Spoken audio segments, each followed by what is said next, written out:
안녕하십니까. 스탁과 스토리 수다가 있는 수요일 김기수의 돌직구 타임 M10W 김기수입니다. 인사드리겠습니다. 자, 이제 30포인트만 오르면 3,000포인트가 눈앞에 놓여져 있죠. PBR 기준 1배가 3,000포인트입니다. 그죠? 자세한 내용은 이후에 말씀을 드리도록 하고, 자, 우리 옛날 사진을 한번 보도록 하겠습니다. 좀 사진을 한번 보도록 하죠. 1970년대 한국 여성의 모습입니다. 여성 모습이고, 그리고 여자 대학생들의 모습입니다. 자, 1970년대 이란 여성들의 모습입니다. 그죠? 오히려 이란 여성들의 모습들이 더 현대식이죠. 그죠? 이때만 해도 이란은 군사력이 5위, 그리고 경제력이 글로벌 시장에서 10위 정도 되는 아주 부유한 나라였고 친미 국가였습니다. 자, 그런데 1979년 이슬람 혁명이 일어났죠. 호메이니, 그죠? 왕정을 물리치고 그리고 나서 신정 체제로 들어서면서 히잡을 들러쓰게 됩니다. 자, 하나의 화면 부분으로 보도록 하면 요 단편적인 예죠. 배구 선수들의 유니폼인데 1966년대의 모습과 그리고 2016년, 그죠? 이런 유니폼 복장으로 운동할 수 있겠습니까? 그죠? 자, 이렇게 여성의 인권이 무너진 흐름이 이 이슬람 혁명 이후의 모습입니다. 여자들은 그죠? 교육의 기회도 잘 주어지지 않고 그런 가운데에서 뭡니까? 남편이 남성과는 함께 할 수도 없고 그런 여성 인권이 무너져 버렸죠. 자, 6월 12일 날 IAEA에서 이란이 핵 의무를 불이행하고 있다. 이런 규제 강화, 이런 이야기가 나오니까 이란이 IAEA 규탄에 격분을 하면서 핵 농축 시설을 가동할 것이다. 이란은 2, 3주 안에 9개의 핵폭탄을 만들 수 있는 나라였었죠. 자, 그런 가운데에서 우리가 왜 이스라엘이 이란을 공격을 하느냐? 그래서 이 네타냐후에 대한 비난도 많습니다. 그런데 사실 우리가 그 이전으로 돌아가서 2023년 10월 7일 날, 그죠? 그 기억하실 거예요. 하마스가, 그죠? 무차별적으로 이 민간인을 학살을 했죠. 1,300여 명을 죽이고, 그리고 250명 이상을 인질로 끌고 갔습니다. 그죠? 성폭행부터 시작을 해서 납치, 고문, 이런 부분들이 나타났던 거죠. 그런데 그런 이란이 핵을 개발하면, 그죠? 이스라엘은 위기가 되잖아요. 그러니까 선제 타격을 한 겁니다. 그죠? 누가 옳고 그르냐를 떠나서 왜 지금의 전쟁 이면에 숨어 있는 진실도 알고 계실 필요가 있다라는 말씀입니다. 자, 잠시 후에 김기수 돌직구 본격적으로 시작하도록 하겠습니다.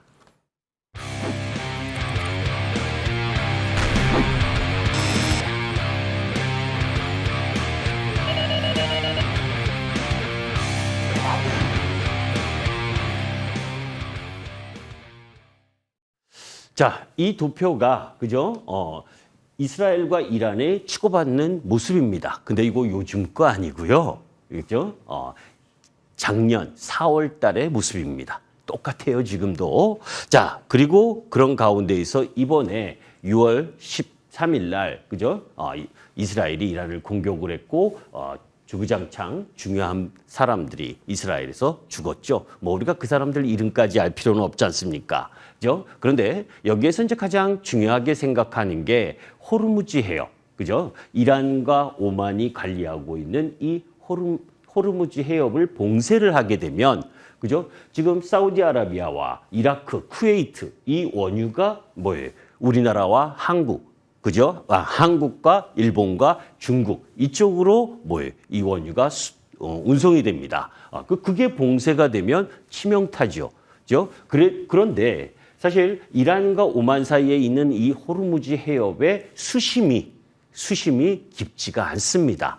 이 유조선이 통과를 하려면, 그죠? 수심이 깊어야 되는데 그 부분은 이 이란 쪽에, 이란 영해에 포함되어 있어요. 그러니까 이란이 맘만 먹으면 통제를 할 수가 있는 거죠. 자, 그런데 사실 통제를 할 수 있어도 그죠? 지금 이스라엘이 공격을 해서 엄청나게 어려운 상황이고 그런 가운데에서 민간인들, 이란 국민들은 뭐예요? 이 호르무즈 해협을 봉쇄를 하는 순간 경제적으로 더 힘든 상황에 처해질 수밖에 없습니다. 아까 말씀드렸죠, 그죠?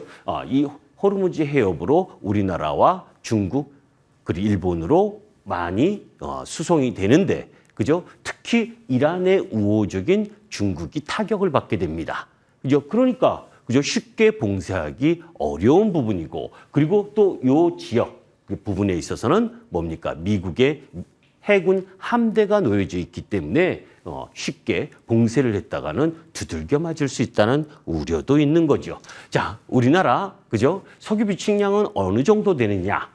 한국의 석유 비축량 추이를 보게 되면 약 232일분 정도를 보유하고 있습니다. 옛날보다 많은 비축량을 하고 있기 때문에 너무 크게 걱정하지 않으셔도 되고, 그런 가운데에서 중동 지역 비율이 아직도 72%가 된다는 건 부담 요인인 거죠. 여기서 우리가 하나 봐야 될 부분은 사실 유가, 원유 이런 수송 문제 부분 속에서 유가가 올라가게 되면 실질 우리 소비를 하는 유가 부분의 영향은 2, 3주 후에 진행되는 것이 일반적이죠.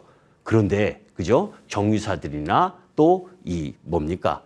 우리가 자동차 기름 넣는 거, 주유소 이런 데는 뭐 2, 3일 만에 올라갈 때는 2, 3일 안에 내려갈 때는 3, 4주 안에, 그죠? 참 이런 것들은 고쳐야 될 부분입니다.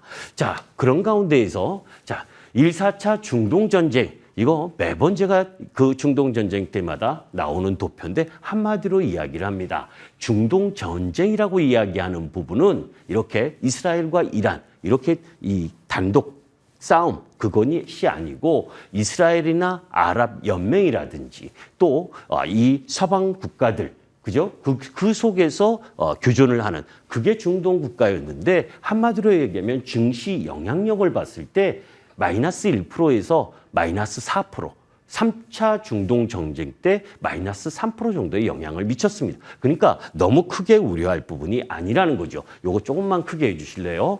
제가 2023년 10월부터의 이 노란색 표시가 이제 이 이스라엘과 뭡니까? 이란의 하마스, 헤즈볼라, 그죠? 이란이 지원하는 게 하마스, 헤즈볼라의 테러 단체들이니까 그때마다의 나스닥의 주가 모습입니다. 사실 그때마다 조금씩 반응한 것 같지만 실질적으로는 올라가다가 뭡니까? 조정을 받을 때 그 명분의 요인이었지 이 지정학적 리스크로 하락을 세게 한 적은 없어요. 자, 이쪽은 똑같은 표시의 우리나라의 모습입니다. 그죠? 우리나라는 2024년 이 10월 달 부분에 조금 세게 하락한 듯 모습을 가지고 와 있습니다. 그런데 이때는 저 지정학적 리스크 요인에다가 가장 중요한 대한민국의 주식시장의 수급 요건이 뭐였습니까? 금투세였잖아요. 그죠? 금투세가 10월에 해결이 되지 않고 12월 10일에 뒤늦게 통과되는 바람에 수급적 이슈 때문에 더 내려왔던 것뿐입니다. 결론, 그죠? 중동 전쟁은 그래서 시장이 하락하는 요인은 매수의 기회이지 매도의 기회가 아니라는 겁니다. 자, 그런 가운데에서 우리가 오늘이죠, 그죠?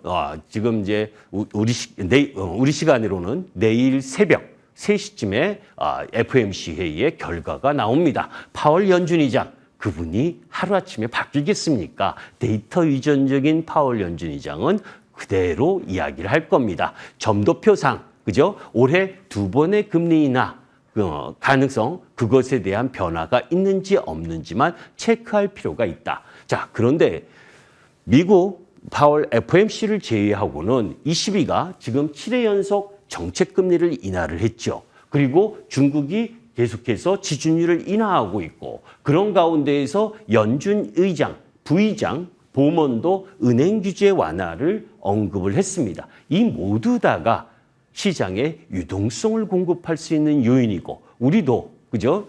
금리를 계속 인하하고 있잖아요. 그래서 지금 고객위탁금이 그죠? 5월 말까지 58조, 59조였던 고객위탁금이 지금 64조, 65조까지 올라왔습니다. 그만큼 시장에 유동성이 공급되고 있다라는 부분이죠. 자, G7 정상회담이 있었습니다. 그죠?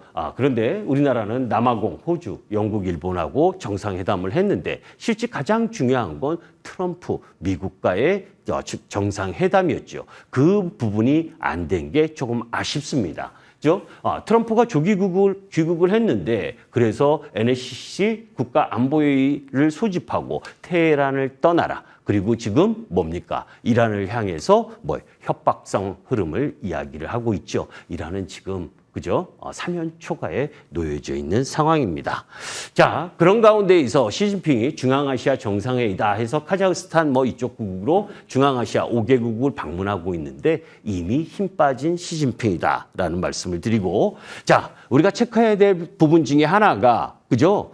지난주에도 말씀드린 것처럼 MSCI 선진국 지수의 편입이 예고가 되는 날이 20일, 그리고 발표가 되는 날이 25일. 이 부분은 여러분들이 시장의 수급적 요인을 제공할 수 있는 요인이니까 체크해 보실 필요가 있습니다. 이게 만약에 편입이 되는 흐름으로 가게 된다면 지난주에도 말씀드렸던 것처럼 75조 시장에 들어올 수 있는 자금이 대기돼 있고, 그렇다면 그게 추종하는 추종 자금이 선취매하러 들어올 수 있다는 것도 염두에 둘 필요가 있는 거죠.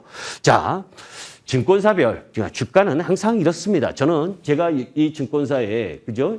하반기 코스피 전망 해가지고 이야기를 하는데 여러분들 다 아시죠? 증권사가 올해 초 그리고 5월 달까지만 해도 상단을 전부 다 3,000포인트, 2,800에서 3,000포인트로 놓았었습니다. 그런데 주가가 좀 올라가는 것 같으니까 그죠? 전부 다 다시 종합주가지수 상단을 올려놨죠. 3,150에서 3,400포인트까지.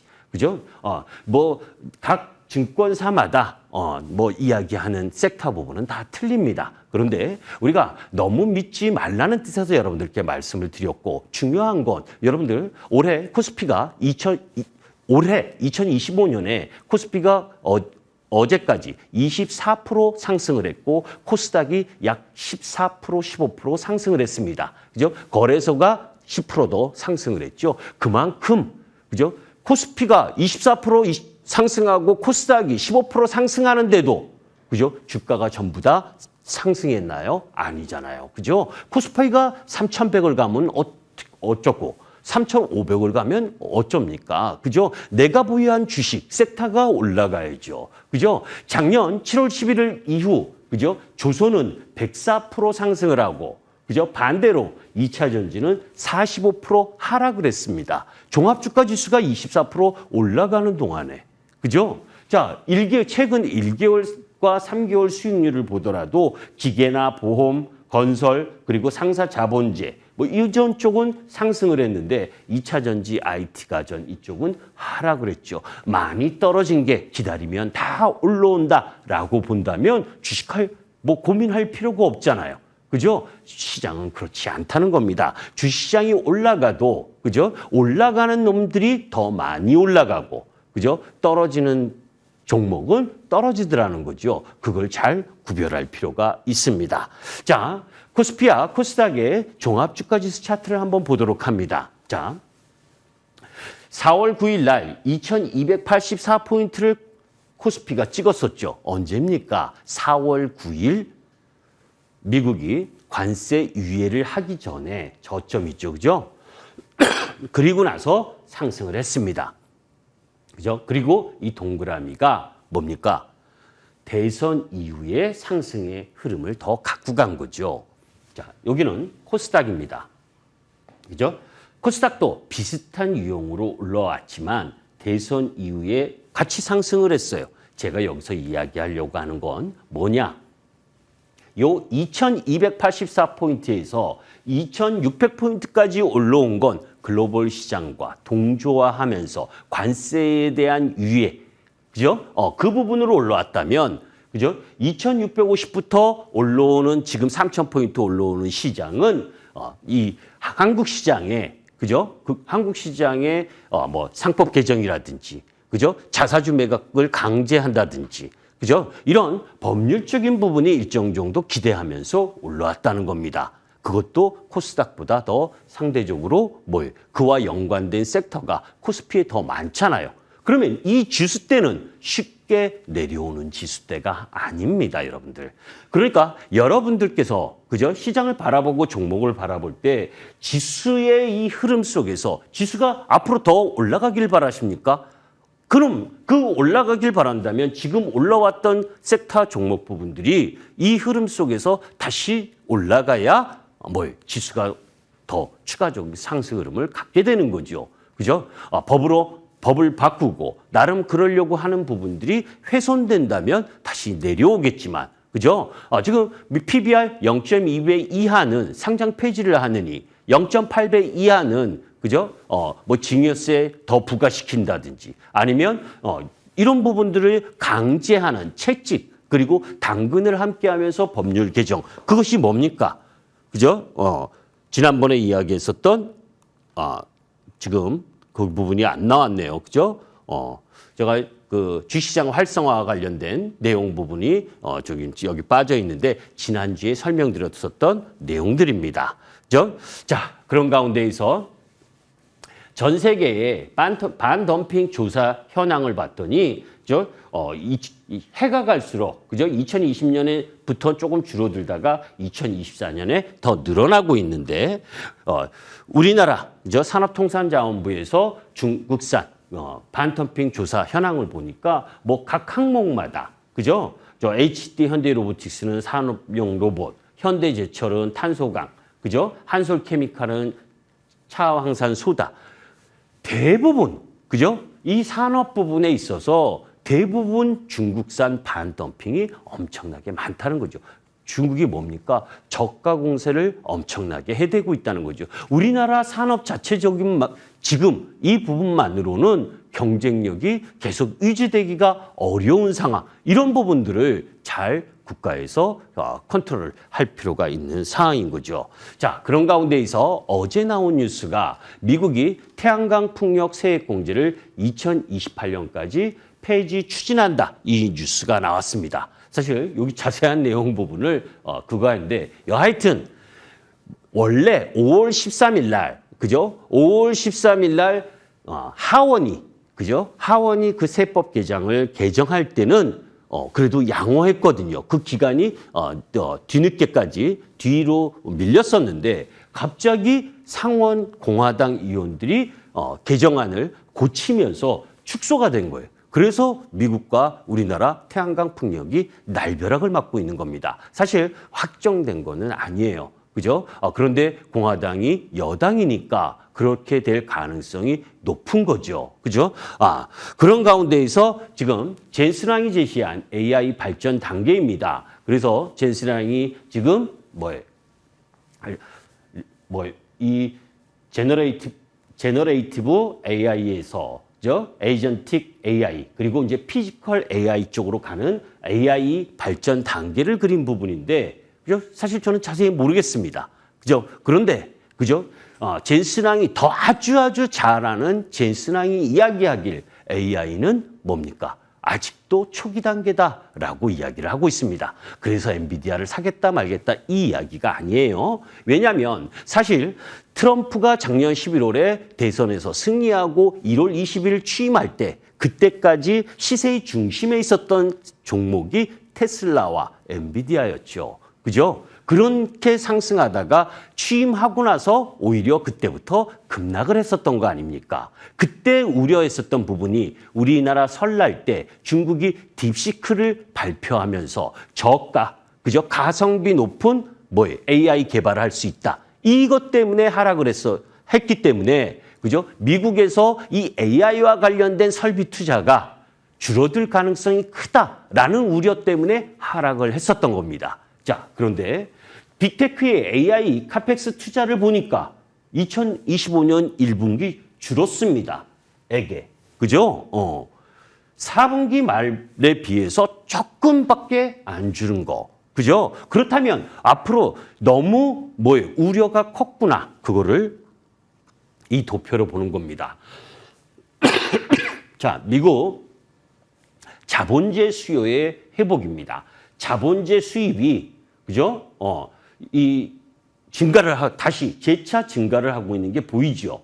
그리고 비국방 자본주의 수주도 증가하고 있고 거기에다가 유럽 역시 자본주의 수입이 증가하는 추세로 연초 흐름이 바뀌었습니다. 그렇다는 건 그죠? 어떤 산업에게 좋으냐를 보려고 여러분들께 말씀을 드리는 거예요. 그죠? 건설기계도 괜찮지만 전체적으로 뭐예요? 가격의 상승과 그죠?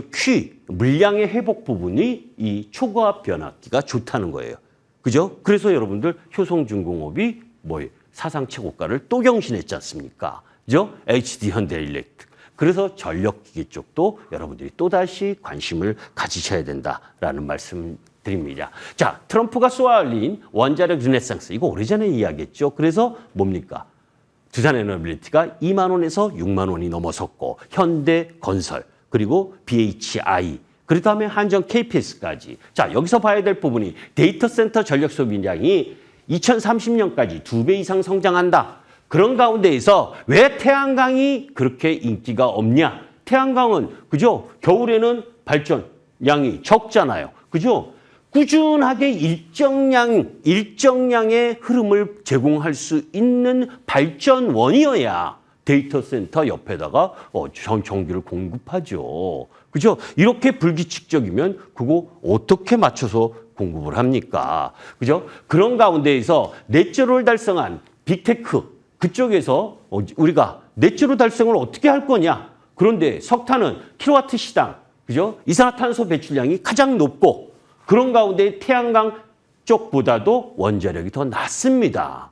그죠? 우리나라도 정책 방향을 잘 가져갈 필요가 있다라는 말씀을 드립니다. 자, 안보 패권을 되찾을 미국, 그죠? 그런 가운데에서 뭐 원전 수출허가 중단 이런 건 다 아실 거고. 자, 여기에서 의미 있는 부분 하나 보도록 합니다. 그죠? 중국 항모가 처음 넘은 제2 도련선이니, 그죠? 들어보신 분, 안 들어보신 분도 계실 거예요. 그죠? 도련님 선이 아니고, 그죠? 섬들을 연결한 부분을 이야기를 하는 겁니다. 1982년에 중국의 해군 사령관이 만든 건데, 그죠? 중국이 요 1도련선, 그죠? 오키나와와 타이완, 그리고 뭐 우리나라 이쪽으로 이렇게 가는 제1도련선. 이걸 지금 뭐예요? 중국이 이미 침범을 했고, 그죠? 넘어섰고, 그리고 제2도련선, 이 괌과 그리고 일본, 그죠? 파푸아 뉴기니 이쪽으로 요 제2도련선까지 지금 중국 항모가 나왔다는 겁니다. 중국은 이쪽 태평양 쪽으로 계속 나오려고 하고 있고 미국은 여기서 이렇게 막으려고 하고 있는 그런 상황이잖아요. 그죠? 자, 그런 상황에 전략 핵잠수함을 운영하는 나라는 미국, 러시아, 프랑스 그리고 뭐예요? 중국 요 정도밖에 없잖아요. 영국하고. 그죠? 이게 그러니까 왜 해군력을 증가시켜야 되느냐? 그게 글로벌 패권의 중심이니까. 그죠? 그래서 예전에 여러분들께 비교했었던 부분이 중국과 미국의 해군력을 비교해 보면 지금 중국이 다 따라오고 잠수함이나 연안경비함 이런 쪽에는 더 증가했다. 그러니까 미국은 뭐예요? 우리나라 조선이 너무너무 필요로 하다라는 걸 염두에 두실 필요가 있다는 걸 다시 한번 말씀을 드립니다. 자, 그런 가운데에서 시간이 다 됐네요. 그죠? 자, 뭐 여하튼 이렇게 이런 이야기를 통해서 여러분들이 섹터와 그리고 그 섹터 내에서 종목 부분을 잘 연결할 필요가 있는 겁니다. 자, 잠시 후에 6시부터 그죠? 공개 방송을 통해서 중동 전쟁이 왜 매수의 기회인지 그리고 그 매수를 하는 데 있어서 기준점이 무엇인지 그죠? 그 부분과 관련돼서 여러분들과 함께하는 시간을 갖도록 하겠습니다. 감사합니다. 김기수였습니다.